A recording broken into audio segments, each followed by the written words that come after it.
Okay, we're going to take a look at our next lesson in Unit 2, Lesson 7. Now that we've looked at all of the rigid motions, we're going to go back and talk about sequencing translations.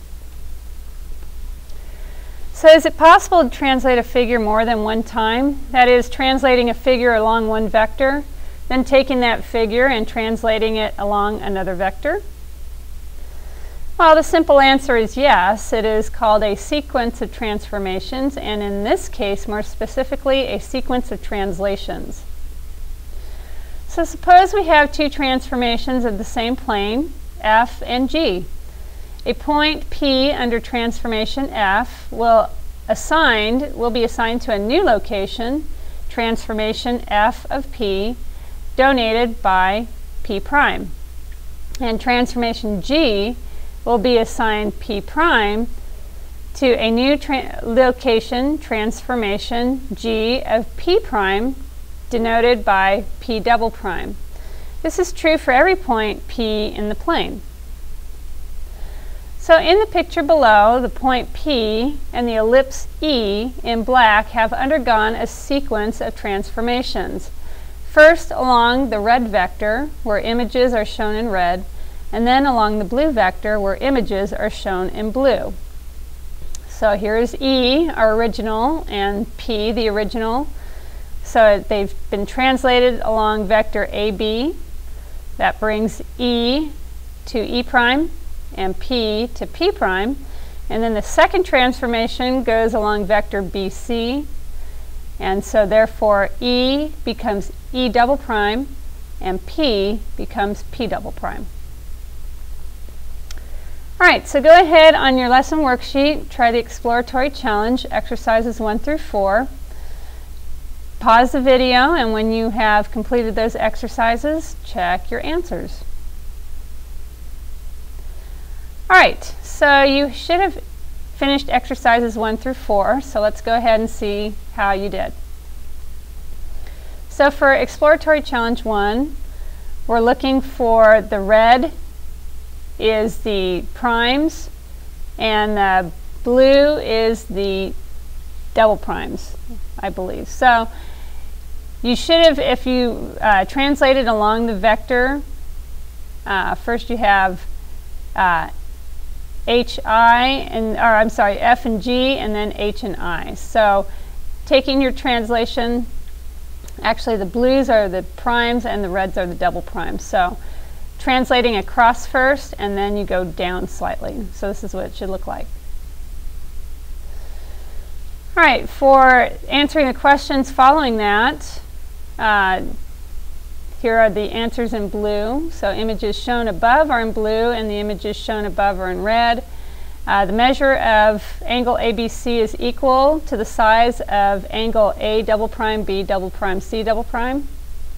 How does the length of a segment ED compare? The length is equal to E double prime, D double prime.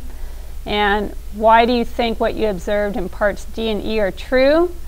Again, translations preserve lengths of segments and measure angles, and so performing two translations or sequence of translations are going to keep the angles and the line segment lengths. All right, for number 2, translating along vector FG and then along JK, you should have something that looks similar to this. And for number 3, translating again twice along GH and then JI, you should have something that looks similar to that. And to follow up with A and B and our translation, not on a grid, but just on a plane. And here you go again with the first translation in blue and the second translation in red. So what need is there for sequencing transformations? Well, imagine life without an undo button on your computer or smartphone. If we move something in the plane, it would be nice to know that we can move it back to its original position.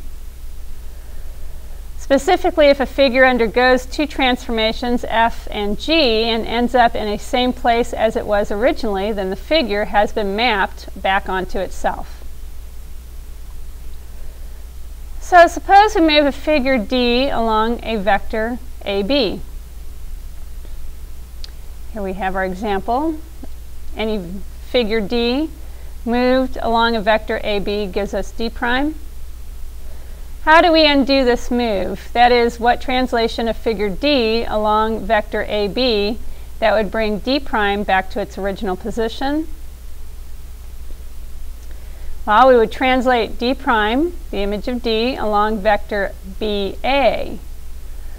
So we are going the opposite direction. This is where vectors give us direction, but because it had been AB, now if we're changing directions, our start point is B and our end point is A, so we are going to describe it as vector BA. Now notice what happens. D prime doesn't become D again. Remember, the original was D. When we translated along AB, it became D prime. But then when we translate it back along BA, it becomes D double prime. So all the points in D are translated to D prime and then translated again to D double prime. Because all the points in D, shown in gray, which it's a little hard to see, but you could probably see some dotted lineness here. So shown in gray under the dashed red lines of D double prime are also in D double prime, shown as a figure with the dashed red lines. We can be sure that we have performed a sequence of translations that map the figure back onto itself. The ability to undo something or put it back in its original place is obviously very desirable. Every basic rigid motion can be undone. All right, so go ahead and try exercises 5 and 6, and when you are done with exercise 5 and 6, go ahead and continue the video. All right, so exercise 5 and 6 should be finished, and let's check your answers. So, asking about what vector would allow you to move the figure, or circle A, back onto itself, the vector would be DC instead of CD. If a figure is translated along vector QR, what would it take to move it back to its original location? Translate along vector RQ. All right, so to summarize, we know that we can sequence translations and the figure remains rigid. That means the lengths of the segments and degrees of measures of angles are preserved.